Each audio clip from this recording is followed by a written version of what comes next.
ধর্ষক ধর্ষকের কোনো ধর্ম নাই। সে হিন্দু মুসলিম নাকি বৌদ্ধ খ্রিস্টান না আলেম জালেম, এগুলো ধর্ম দেখার সময় নাই। আল্লাহ পাক বলেছেন তার রাসূলের মাধ্যমে ধর্ষণ হলেই প্রকাশ্যে মৃত্যুদণ্ড দিয়ে দিবে, যেই হোক সে যেই হোক নাকি, ওর কোনো ধর্ম নাই। সে একজন আলেম দাড়িওয়ালা মানুষও যদি হয় তাকেও এই কাজ করতে হবে।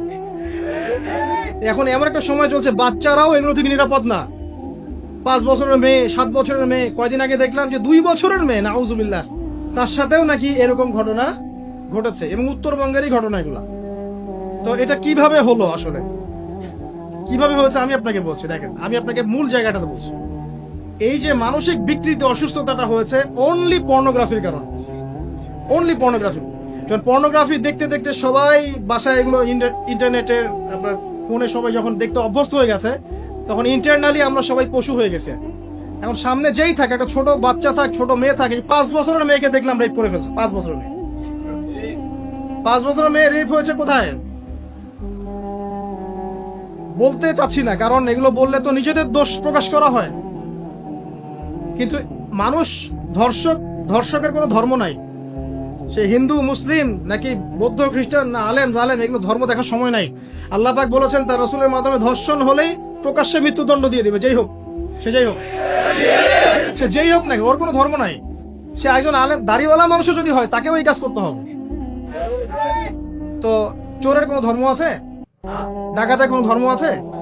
তো মিডিয়া আবার টেকনিক্যালি দেখবেন ওইটাকে হাইলাইট করবে বেশি, বিকজ এখানে একটা সুযোগ আছে ইসলামকে ডমিনেট করার জন্য। কিন্তু সেম ঘটনা কিন্তু অনেক বড় বড় সেকুলার প্রতিষ্ঠানে ঘটেছে, ওগুলো কিন্তু আমরা হাইলাইট করতে দেখি না। এটা আমরা বুঝি ইন্টেনশনটা কি। তবে এখানে একটা বিষয় ক্লিয়ার করতে হবে যে পাপী যেই করুক তাকেই শাস্তির আওতায় আনতে হবে। আল্লাহ পাক তৌফিক এনায়েত করুন বোঝার। এখন এমন একটা সময় চলছে, বাচ্চারাও এগুলো থেকে নিরাপদ না। 5 বছরের মেয়ে, 7 বছরের মেয়ে, কয়দিন আগে দেখলাম যে 2 বছরের মেয়ে, নাউজুবিল্লাহ, তার সাথেও নাকি এরকম ঘটনা ঘটেছে, এবং উত্তরবঙ্গেরই ঘটনা এগুলা। আর এগুলো শহরের চেয়ে এখন গ্রামে বেশি হচ্ছে।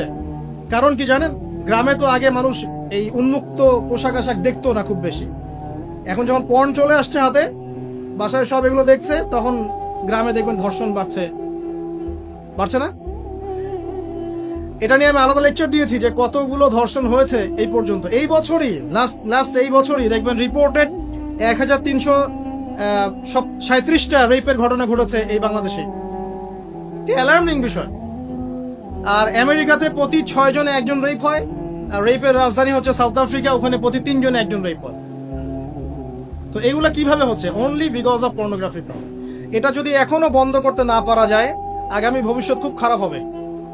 যেখানে সেখানে মানুষ জেনা করবে, যাকে তাকে রেপ করবে, দেখে নিয়ে। বিকজ এটা ভিতর থেকে মানুষকে পশু বানিয়ে দিচ্ছে। আমরা জানি এর পিছনে একটা বড় ইন্ডাস্ট্রি কাজ করে, যারা সারা বিশ্বে প্রায় $98 বিলিয়ন ব্যবসা করে পর্ন দিয়ে।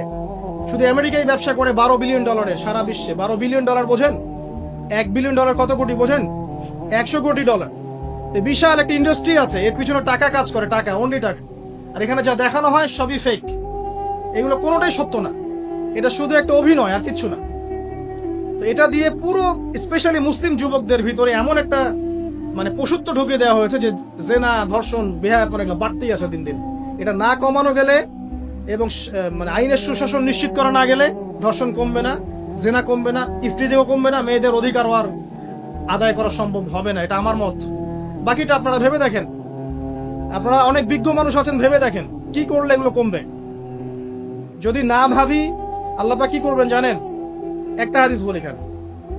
যায়নাব বিনতে জাহাশ রাদিয়াল্লাহু আনহা তিনি বলছেন, ইয়া রাসূলুল্লাহ সাল্লাল্লাহু আলাইহি ওয়াসাল্লাম, আনুহলিকু ওয়া ফিনা সালিহুন, আমাদের মধ্যে সৎ লোক থাকা অবস্থাতেও কি আমরা ধ্বংস হয়ে যাব?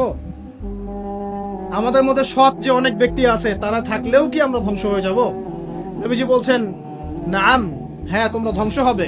ইযা কাসরাতিল খাবাস, যখন নোংরামি, অশ্লীলতা, বেহায়াপনা বাড়তে থাকবে, আলেম জালেম সব ধ্বংস হয়ে যাবে।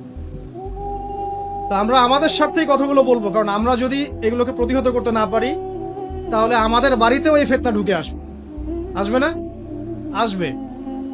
দেখে নিয়েন। আল্লাহ পাক বোঝার তৌফিক এনায়েত করুন। আমিন।